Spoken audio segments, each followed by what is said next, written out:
Welcome into 11 Personnel. Nick Roush here with Adam Luckett to get you ready for the Cats and the Miami Redhawks kicking off Saturday night at Kroger Field, 7 p.m. on ESPN Plus and SEC Network Plus. If you don't want to deal with the streaming, Luckett, just go to the Krog. It looks like weather's going to be pretty nice. Might deal with a little storm kind of hovering around, so we'll see what happens with that. Which just means it's going to stay cool. It's going to stay cool.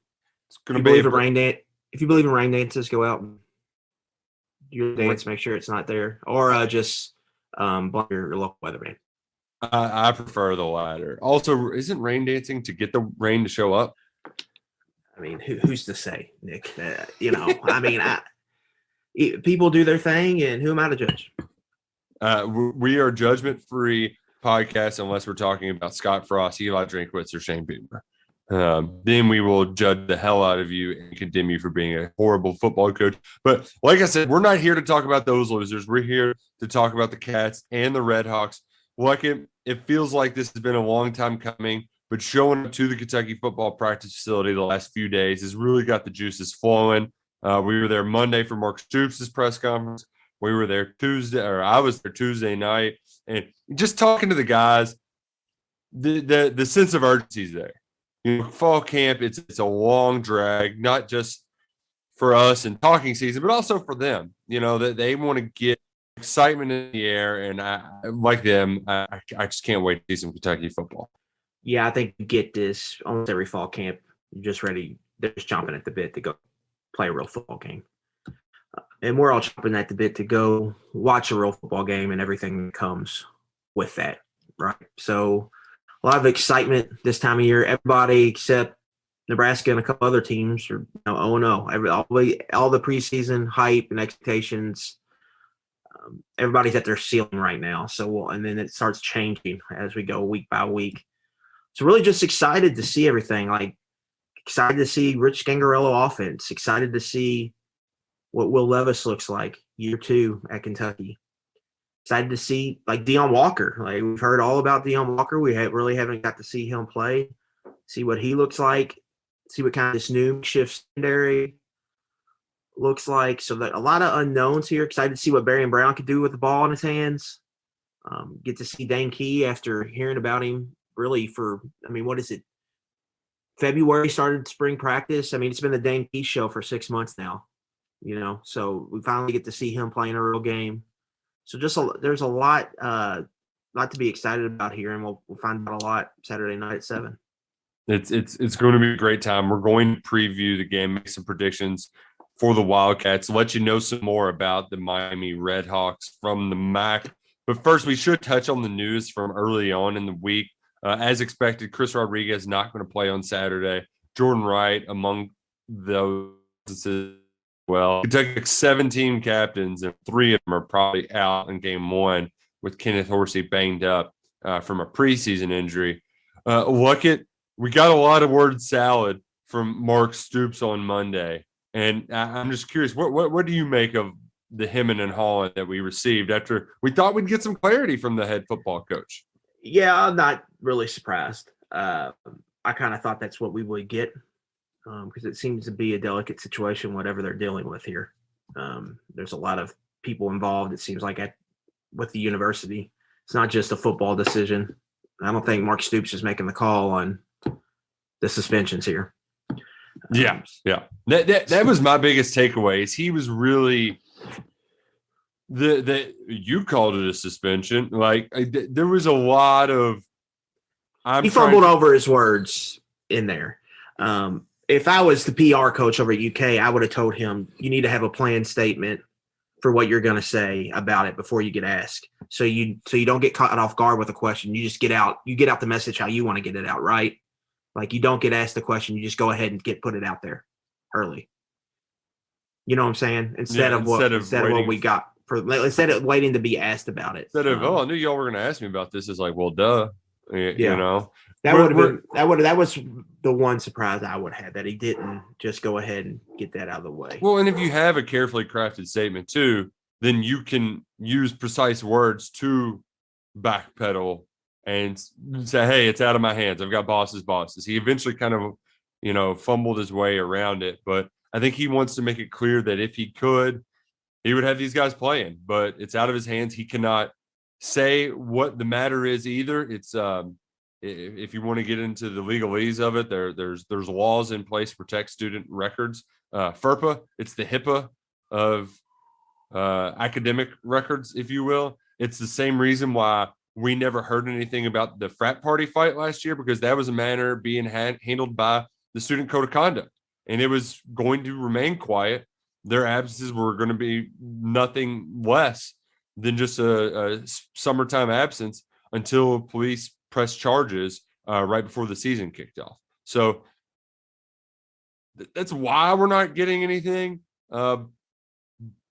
Now it's just a matter of, well, we're going to find out when we find out, and it probably won't be until we get a new depth chart where things might look a little different. And I wouldn't be surprised if the depth chart went unchanged and then they just showed up on a game day dressed in full uniform. At this point, nothing surprises me, but except if Mark Stoops were to somehow just say they're going to be at X amount of games and that's when we're getting back. I don't think that's going to happen. We'll just find out one day that it's a go time for some of Kentucky's most valuable players. Playing the winning game here. We'll revisit this on Monday. I just don't know what more to say than that. It seems like a complicated issue. So Chris Rodriguez is not going to play. Yep. Jordan Wright's not playing on Saturday.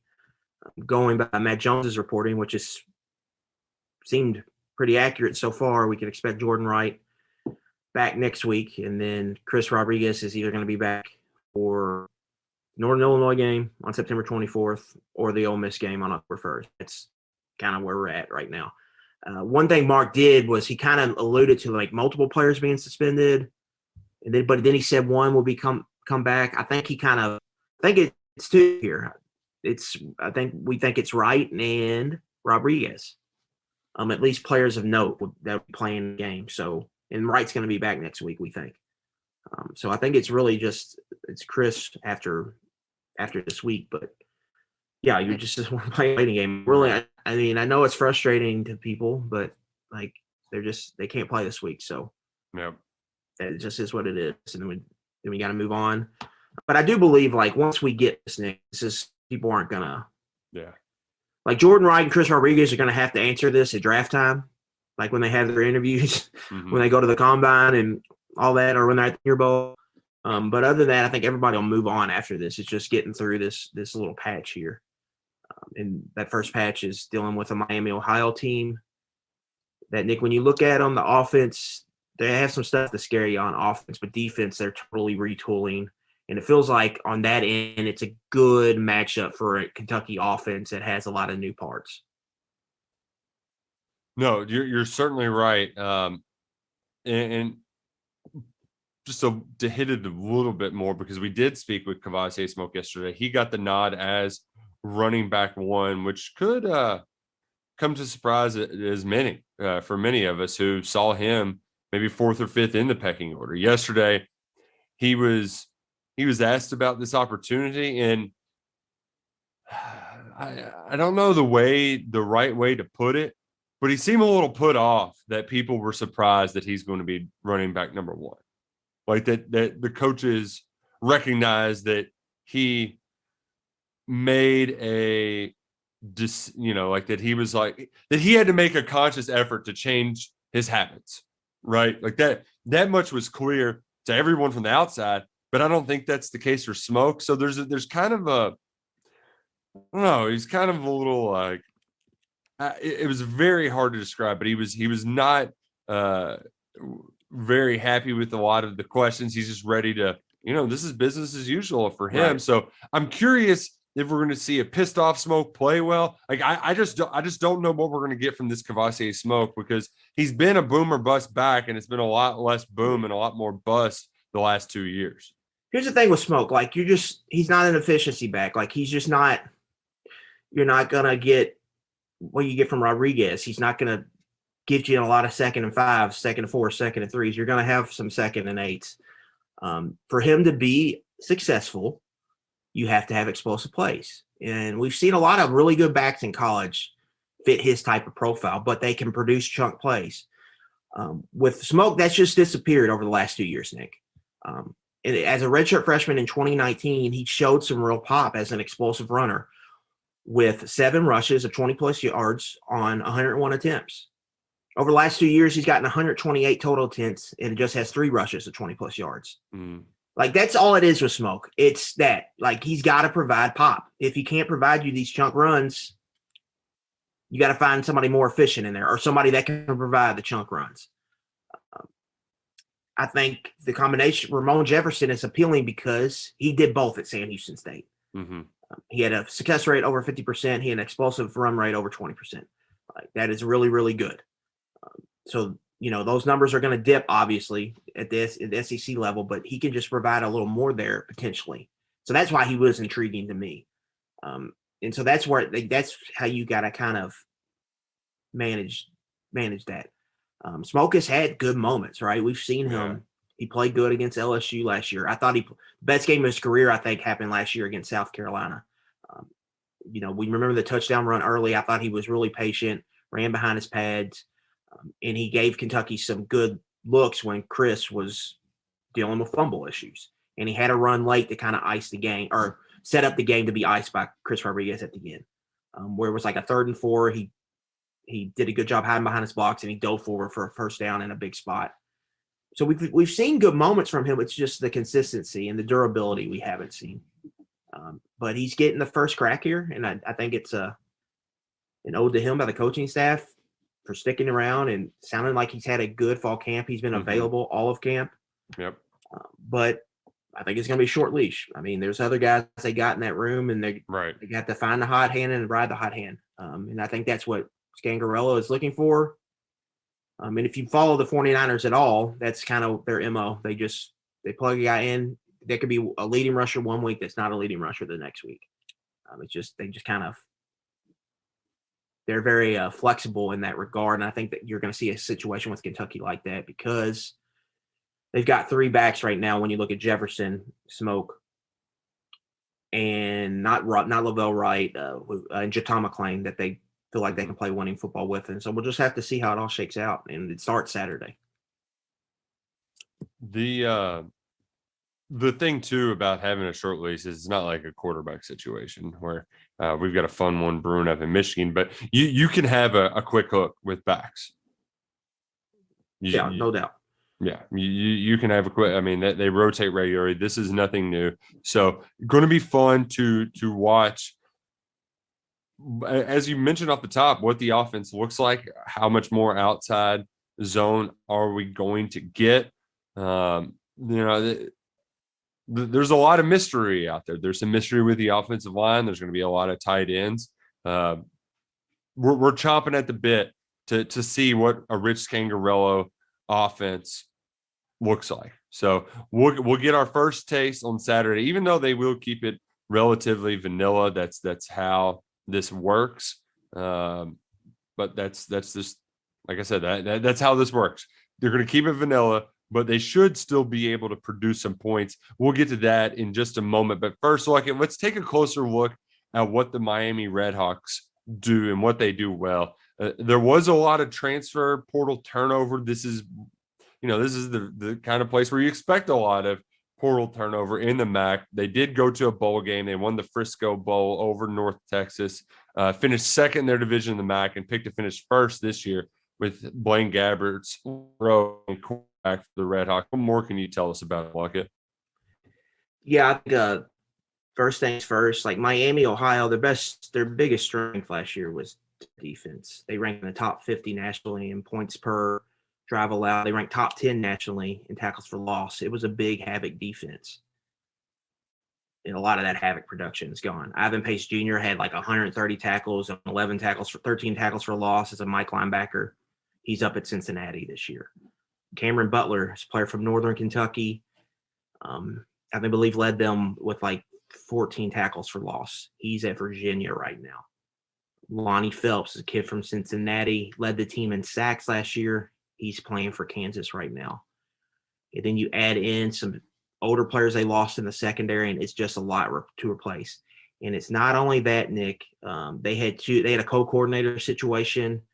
A couple guys that have been there for a while. Those two guys left. They're at Ohio this year, calling the defense. So Bill Brechen, I'm not sure how to pronounce his name. He's been on staff in Miami for a long time, but this is going to be his first game calling plays as a defensive coordinator on Saturday.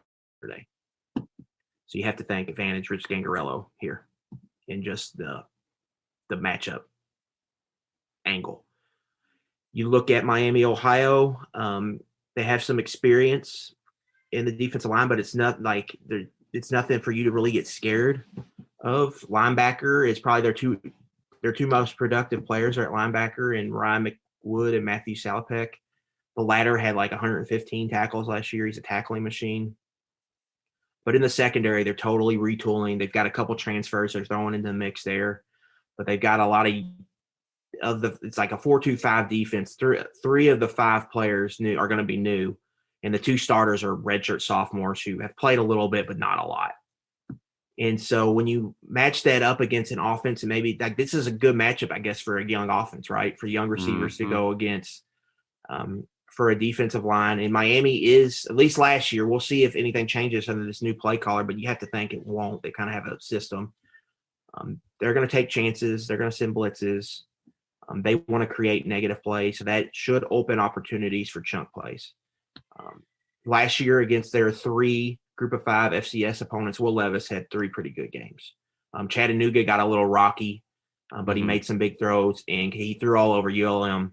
He threw all over New Mexico State. Miami, Ohio is better than those teams, but I think you're going to see potentially a huge game from Kentucky's quarterback. I would expect a big number put up by Levis on offense, and really the real interesting matchup is probably on the other side of the ball. If you want to touch on just quickly though, I think that the big thing, like you mentioned, like a lot of turnover in the secondary. There's going to be some busted coverages and some big plays, right? Like that. Yeah, you would have to think, especially with big playmakers like Barryon Brown. You know, as much as we talk about the new guys too, Tavion Robinson, he's going to get a lot of targets. Well, I think this is important. Like Tavion has, like, he can take 170 yards. Like, he has that ability. He can be a vertical weapon. Like, he's not just 15 yards and in, right? Yeah. It's not just, you're just not, like, anything above a dig you're not getting from. Like, he can make some vertical plays in this passing game, and that's what really I'm excited to see. I think he's getting lost in the shuffle a little bit here as the season gets closer, just because we're all excited about Danke and Barryon Brown, right? And you're forgetting about this guy's probably like, he's got a great chance to be like a 3rd round draft pick at receiver. Like, he's really good, and he's finally got a quarterback in a scheme that's going to be tailor made to his skill set. Like, I think for him, it's going to be exciting to see how they, create touches for him, and he's going to be kind of the go-to guy, I think, when the offense maybe labors a little bit. Well, and that was the point when we were speaking with him yesterday. He knows what he can do and do well, and he also knows that he's not Wan'Dale Robinson, but he doesn't want to be Wan'Dale Robinson. Like, there's we're going to get those comps that, I mean, they got the same last name, for crying out loud. They're playing the same position. They're both Power 5 transfers. It's very simple for us to make those easy, and that's how we like whenever we talk basketball too, like a new recruit, you want to compare him to some other Calipari recruit, because that's just what it's easy for our brains to consume. But Robinson's a different player. Like you said, he's more vertical than Wan'Dale. He's not going to get as many targets, but he can produce as many big plays as Mr. Robinson, as the previous Mr. Robinson. And he catches everything. His drop pass rate was one of the best in the country last year. This is a guy who's going to catch everything they throw to him. So that's exciting as well. And that's going to lead, I think, Levis to be even more comfortable with him. So he tight ends and the young receivers have kind of got all the storm, but all the shine. Right. But I'm very interested to see him, especially against a new look secondary like this. And I think people are going to see right away. Like, this is not necessarily, I don't like the way Miami, Ohio, the way I think they're going to play Kentucky is not the way you want to play this team. because they're gonna take chances and stunt. But if Kentucky's going to be able to get in 12 personnel, keep a tight end or two in the block, absorb some big pressures, and then they're going to be able to hit big plays with Levis at quarterback. So I project that to happen, but you need to see it to happen first with the offensive line. That's where that question comes in. And then the other part is Levis's accuracy downfield too. Like if there was one big thing that he needed to work on off season, it was that. Footwork. And it's all tied to footwork, right? Like he's talked about that. That's what you want to see, because I think that's been a huge point for him. He knows he's got to improve that. And so we'll see how it shakes out. It's going to be a lot of fun. Could end up being a big day for the offense, despite all of the uncertainties. When we go to the other side of the ball, it looks like Miami's a team that is going to want to air it out a lot and should test this secondary. A secondary that needs it. They need a good test, and that's what Mark Stoops. He's been bullish on the improvements from the secondary, but he also he wants them to go out and earn it on day one. Doesn't want anything to be given to him, and they're going to be challenged. Yeah. Dig into Miami, Ohio. They had a very close to 50-50 run-pass split, and they probably should have leaned a lot more into the pass last year. Their passing game was pretty good. Now, the only thing is not super efficient. Like Gabbert had a completion rate at like 58, 59%. I mean, he's hovering around that for his career. But most of that is due is they just take big swings. I mean, they're looking for big plays. They're big play hunters on offense. So this is a team they're okay with. If they play a 12-possession game, they're probably cool with 2 3-and-outs if it means they're hitting a bunch of plays over your head. So they are hunting for that. It's it's going to be like a very RPO heavy offense with looking for big plays over the top. They'll throw it over the middle. They trust Gabbert to make good plays, and their offensive line has been solid, specifically in pass protection. And it's really experienced. I think combined they have 60+ starts returning on the offensive line. That's decent. Yeah, so they're going to be able to challenge Kentucky with their offensive line. So it's really seeing the secondary against this receiver core. This receiver core is good, Nick. Like Mac Hippenhammer is a Penn State transfer. He's a super senior. He'll be in an NFL camp in 9 months. He's a good player. He's a little bit smaller, but he's got vertical speed and he can get behind the defense. Miles Marshall was a transfer from Indiana. They got in like your prototypical 6'4" boundary X receiver. He's made plays in his career at Indiana. Like he's going to be able to make plays. He's a solid receiver. They've got a slot receiver, Jalen Walker, who's I think another super senior who's played a ton of football. And so like Gabbert's he lost his best weapon, Jack Sorensen, but they've got a lot of guys there waiting in the wings, and there's weapons for him to use. On the ground, they've got a lot of running backs. They've got good depth there, but they're not like going to scare you with their running attack. It's more so to just keep it balanced. But the passing game is really it's worrisome for Kentucky. Specifically, you spoke busted coverages on the other end. You got to worry about that on Kentucky for their end. Yeah. The way Kentucky wants to play in the heavy zone, and you have Yusuf Corker's not there anymore on the back right. And that was the point I wanted to make was like Jalen Geiger's got experience, but this is a new position. I had little worries with Corker. I mean, 9 times out of 10, they were going to be in the right spot because he was going to make sure if he didn't, he was going to fight somebody on the field. I mean, we saw him and DeAndre Square throw people around last year. Square's still there. He's going to get the front 7 aligned. And I don't have any issue. I know they're going to be ready and in the right spots. But in that secondary, you have to, is Geiger, can he be that guy? Mm-hmm. Asian's seen everything. You got to bank on those 2 veterans at safety, making sure everybody's where they need to be. But that's a concern, I think, to me. The one thing they'll look at is Mark Stoops' defense. What they always do best is take away the big play. So that's going to be a point of emphasis going into this week. Where I worry about it is from a gambling standpoint, right? Because that number's down to 16. Yeah, and I love it. We mentioned it on the football podcast, but that's a 7-point difference in the SP Plus projection. Yeah, that's like a play that I would make even if it wasn't Kentucky. But what I worry about is Miami's not going to start throwing when Jordan Lovett gets in the game and he's late in the second half, and he's just playing overly aggressive, and they catch him once. We've like seen that. Yeah, when Mark Stoops put the twos in, they give up those touchdowns late. Yeah, I know that's where I really worry about the backdoor cover. Well, that's why. If you're asking Adam, what's your angle here? That's why individual team totals are nice. Like I'm looking at that Kentucky team total. The projected score is 35-19 with how the spread is right now, around 16 and a total of 54. That Kentucky team total is looking juicy to me. You just look at Miami, Ohio, like they're gonna get Kentucky in some negative plays and whatnot, but Kentucky's gonna be able to hit big plays on them. So that should lead to a big night. And so I'm thinking even if Kentucky starts slow, I could really see them kind of pile it on later in the game, especially as they start to wear them out a little bit. But they are going to be challenged at certain points, and but it's interesting because you just haven't seen it. You think they're going to be good, but you need to see it.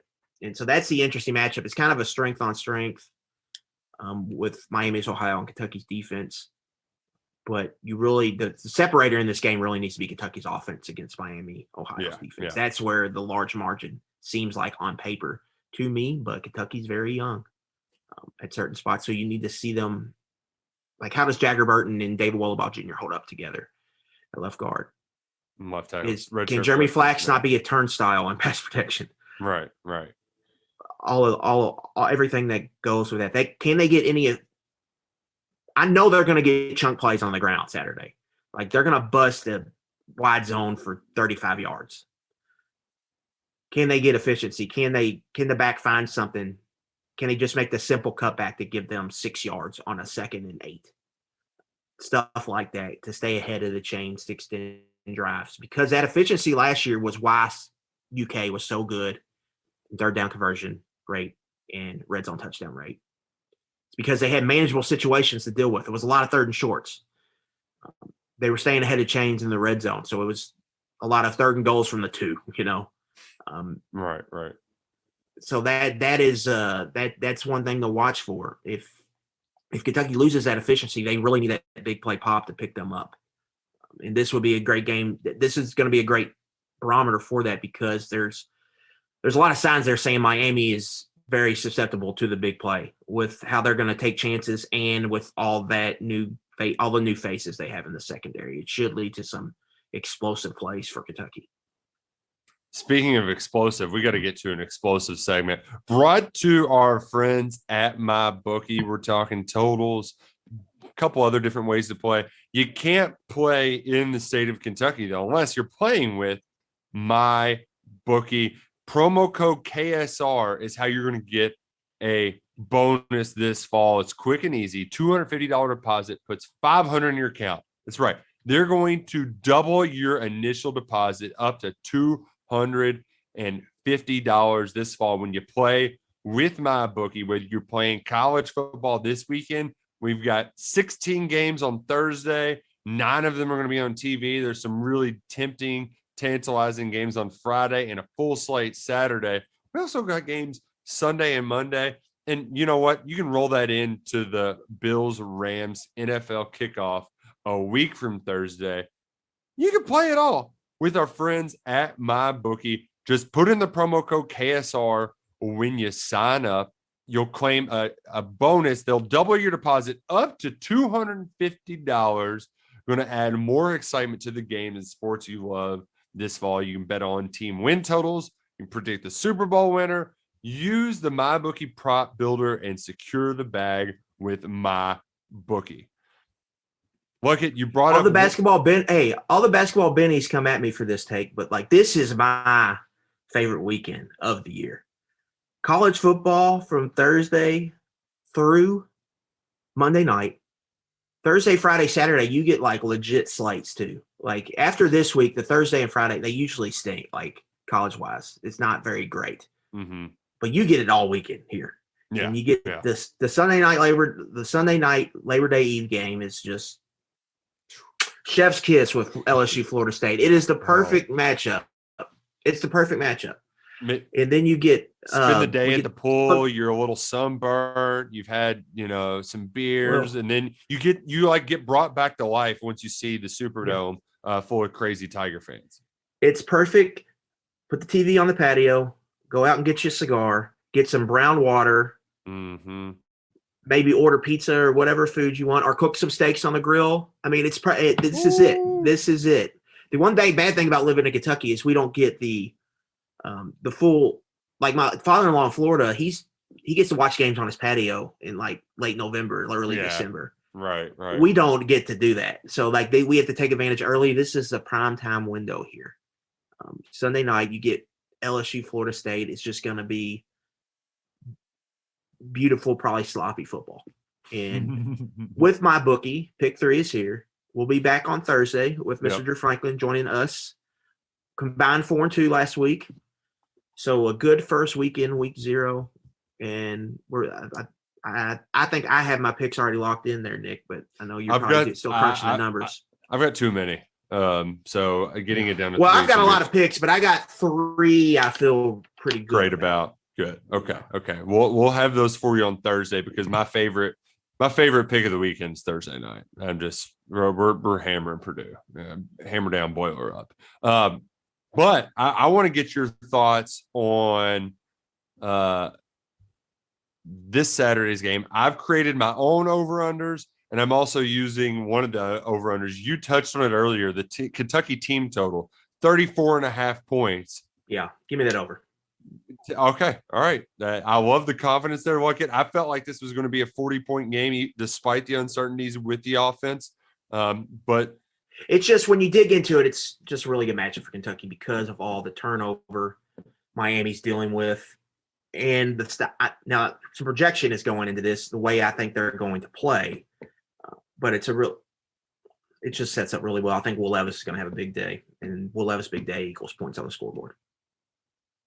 Well, and that gets me to the number. I was struggling on where would be a good line to draw because he did have a huge game in that opener for, I think it was like actually I haven't pulled up right now, 367 yards in the opener, but he did only eclipse 300 one more time the rest of the year. New Mexico State, he had 419. Over under passing yards, 295, like it. Over. I think it's like he could get to 350 pretty easily. Wow. Go ahead. Folks, just drink, pour this podcast in a cup and take a big swig of it right now. Just drink it all the offense.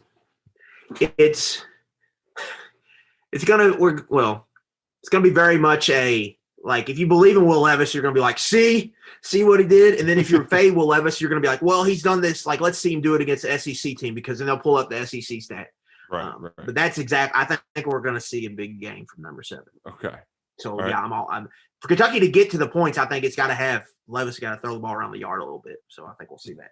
Well, that's where the next 3 numbers I have are going to get a little bit more interesting.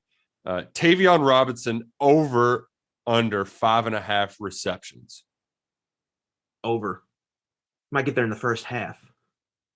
Where would you set the line that would be interesting? What, 7.5? 7. 7. So just hard 7. 7 feels like the number here. Well, okay. Adam Lucas is going to go ahead and predict 7 receptions for Tavion Robinson, folks. You heard it here. 7 first. for 98. 7 for 98 and a touchdown. This is great. I would just. Why do you even watch the game? You just listen to me and then you just leave. It's like a Vicky Valancourt off the Waterboy. Well, that's an interesting score prediction. How'd you come up with that?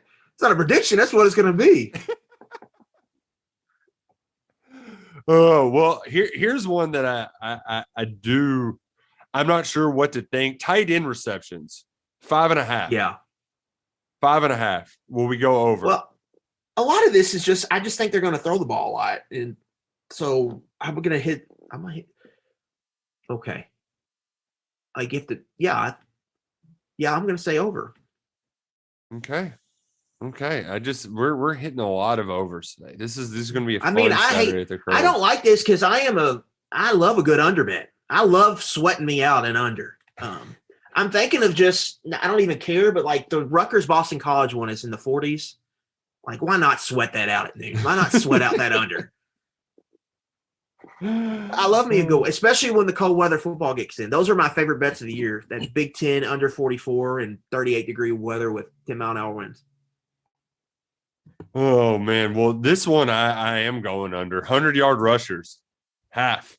I don't know if Kentucky's going to have a 100-yard rusher. Yeah, on I'm under Saturday. there with you. I think they're going to. They could have a solid day on the ground, but I think it's split carries, so you don't see that. Yeah. I think that. I think Nick, I got one. This could be a little. There's a couple big plays, Highest rush of the game comes from a wide receiver. Biggest rush play. Like either a Barry Brown or Tavion Robinson. No, I think they're going to pad the stats as a push pass. So I'm going to say no. Okay. I'm going to say the longest run comes from a running back. Yeah. Because the push pass is a great way to pad stats and efficiency and all that stuff. I like those.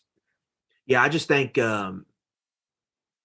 with some of that wide zone stuff, they could boot a little reverse off of it once they get them flowing, and then you get either Barry or Tavion out on the edge against this team. It could be trouble for the other side.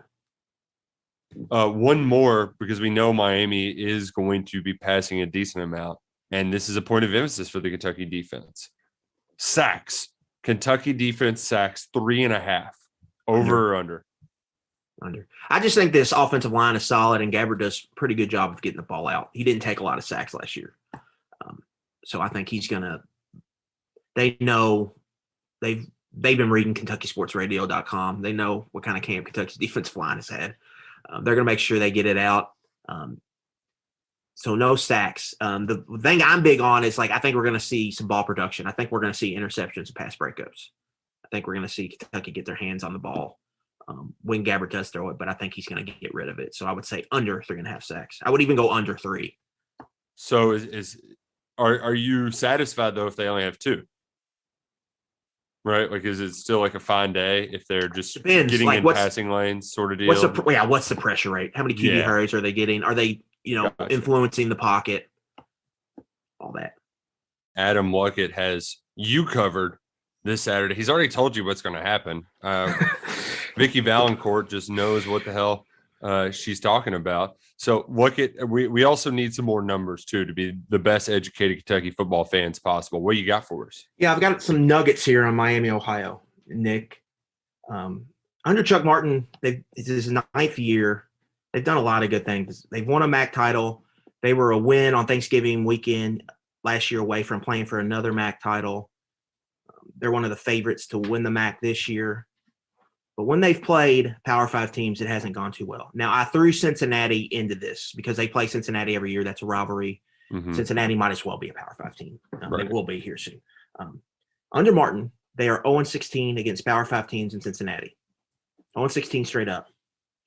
They are 8-8 against the spread, but that number is just 1-4 against the spread against ranked teams. They've failed to cover 4 games in a row against ranked teams.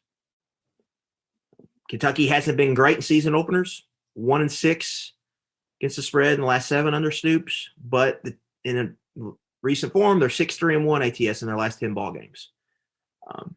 So if you're looking for reasons to make a play on Saturday or not, maybe throw that into your algorithm.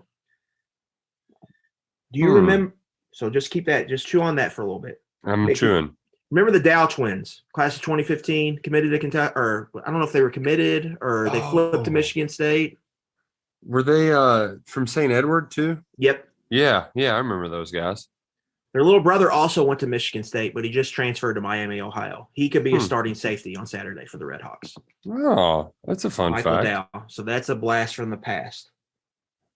I also saw that Marty Moore's kid. I'm getting to that next. Yeah. A lot of Kentucky natives on this Miami, Ohio team. There's a few that are going to be starting. Eli Blakely is a redshirt freshman out of Manual. He's contending for one of those safety spots there with Dow. Sam Vaughn, a redshirt junior tackle out of Lexington Catholic, started every game for them last year. He's going to be starting. Ben Jackson's another redshirt junior on the offensive line. He's out of George Rogers Clark. He's kind of their third tackle, swing tackle. He will play. So he's going to be in the rotation. Jack Coldiron is their starting tight end, redshirt junior out of Covington Catholic. So they recruit the state of Kentucky a lot. Mason Moore is a true freshman defensive back on the team.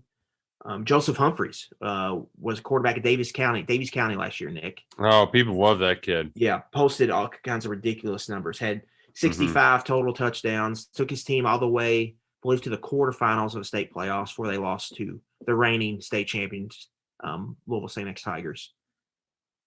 But he's their quarterback, and he might emerge as their backup at one point this season. And then obviously more kids. So recruit the Bluegrass State a lot. So you're going to see some familiar faces. I believe Mark Story has a story up on Marty Moore and his son, and about how Marty's not cheering for Kentucky this week. Mark Story having a story is kind of, yeah. And the pun makes itself. He did speak to Marty Moore, who's never thought he'd wear red. But hey. Then my last one here, they have a Van Wilder. Ryan McWood is a 7th-year senior linebacker. It's his 7th year in college. He had a couple injuries plus COVID year. He's played a lot of football. He was in the same class as Luke Fortner. Like if Luke would have had an injury, came back, this would have been a 7th year. So let's pull up Kentucky's recruiting and read off some of the players that were in Ryan McWood's recruiting class. So this would have been 2017? I believe, no, 2016. 2016. Yeesh. Yeah. So Landon Young, Drake Jackson, Cash Daniel. Let's see here. Gunnar Hoke. Benny Hoke. Snell. Benny Snell's recruiting class. Benny Snell's entering his 3rd year in the NFL. Mm-hmm. TJ Carter. Now that Boogie Watson. Those were some of the guys here. Grant McInnes was an SEC punter, felt like for a decade at Kentucky, Missouri, and he's now out of eligibility. But guy Ryan McWood is still holding it down up there in Oxford, and I'm sure he's had a good time in college.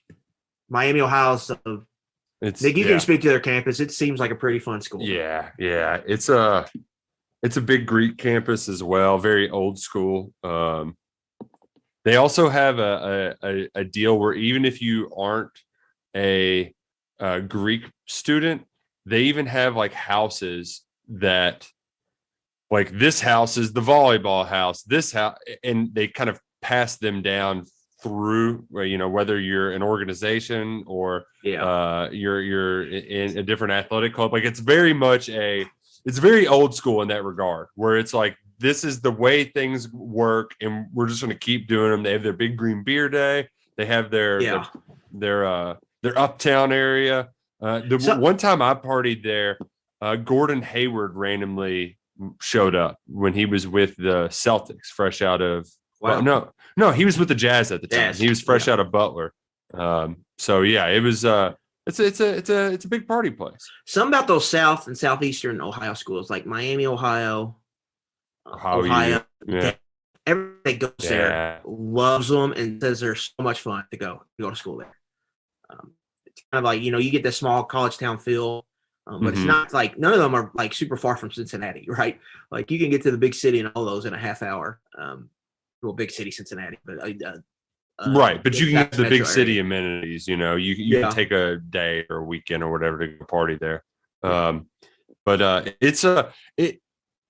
it's also one of those too where they have so there's a strong, like I have a feeling we'll get a decent amount of Miami fans traveling. Like they have a strong football fan base, just like Dayton has a really strong basketball fan base. It's the most storied program in the MAC. They have won the most MAC titles. They have the most wins. They have the most conference wins. They have the most bowl wins. Like historically, it is the program in the MAC.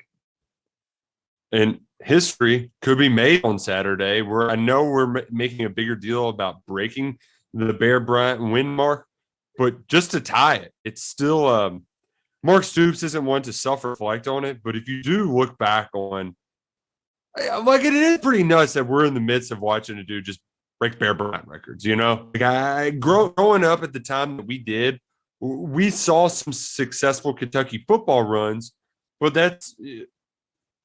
you just thought that was the peak, right? You thought 7 wins was the peak.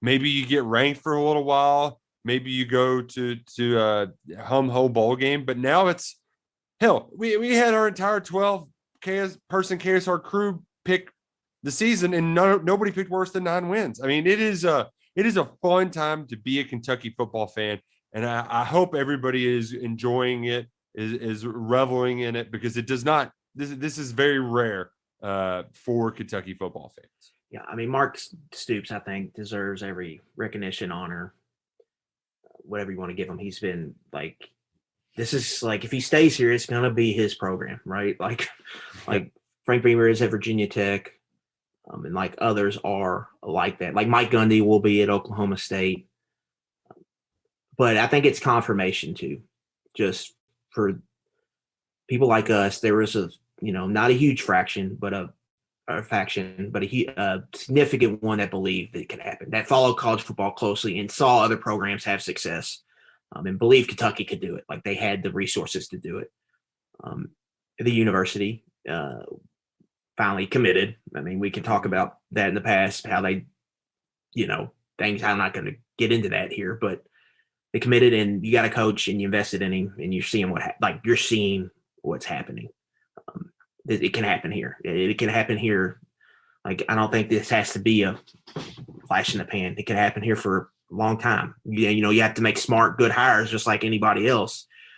You can't overreact to things. You have to see the long game, but it can happen here. And like, we're entering a run where Kentucky set up. They built their roster building has been good enough, Nick, where if they just hit at quarterback, and if they have a difference maker at quarterback, they can contend or win in the SEC East division as long as the team in their division is not a national championship caliber team. And if Georgia takes a step back, potentially that can happen, And I think you're entering a year that you're hoping Will Levis is that, and you're hoping Georgia takes a bit of a step back. Kentucky can be they can have seasons ranked in the top 25, and it doesn't have to be one every 25 years. They can do that consistently throughout a decade. And I think you're seeing that play out. It's just, my brother told me this the other day when all the Snoop stuff was going on, and he was like, you were being a Kentucky football fan before being a Kentucky football fan was cool. Now it's cool to be a Kentucky football fan, and that's pretty awesome.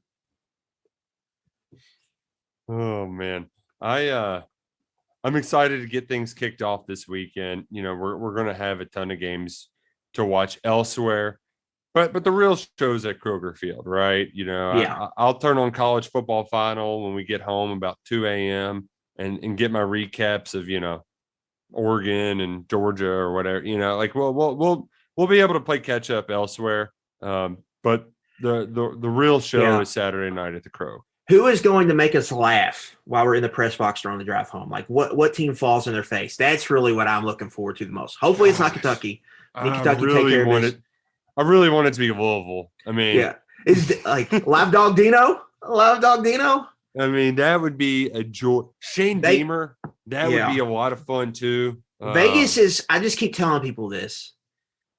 Vegas is daring you to take. They're just wanting you to take Louisville. Just take Louisville. It's cheap price. Cheap price on the road. They've smothered Syracuse every matchup. But when you dig into it, Nick, this is Syracuse's first time hosting Louisville since 2018. They have played 3 games in a row at Cardinal Stadium in that series. That's bizarre. It's because of the COVID thing. The ACC, they got rid of divisions that 1 year, added Notre Dame, and they didn't alternate schedules after that. So it got it got wonky there. Syracuse gets them in the dome. They get them early. You dig into Syracuse, they've got a solid offensive line. They got an offensive coordinator from Virginia. Louisville had no idea how to defend them last year. And their defense, they run that 3-3-5 defense that can be a pain in the ass to deal with. And they're, they're healthy. Right. So that is the one I obviously I'm looking at. I think Georgia, what is South Carolina? They're a lot like Kentucky.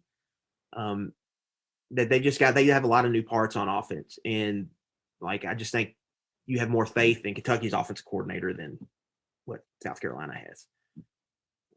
So that one is interesting. And there's always going to be one that comes out of nowhere that surprises us. So I'm excited to see what that is. Looking forward to it, man. It's going to be an awesome weekend.